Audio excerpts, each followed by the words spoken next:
నేనైతే ఆఫీస్ నుంచి వచ్చిన తర్వాత బఠానీ చాట్ ప్రిపేర్ చేసా. టేస్ట్కి టేస్ట్, హెల్త్కి హెల్త్, ప్రోటీన్కి ప్రోటీన్ కదా. మరి మీరు ట్రై చేసేయండి.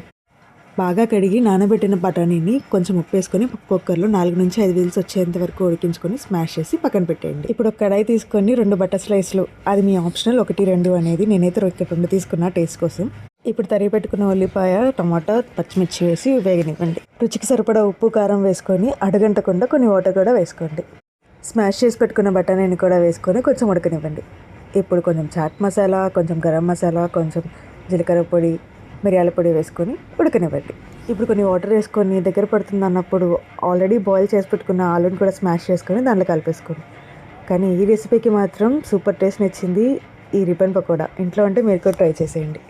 లాస్ట్లో కొత్తిమీరతో గార్నిష్ చేసి నిమ్మకాయ చల్లుకొని సర్వ్ చేసుకొని తింటే సూపర్ ఉంటుంది. పానీపూరి బండి కూడా సరిపోదంటే నమ్మండి. Like and subscribe.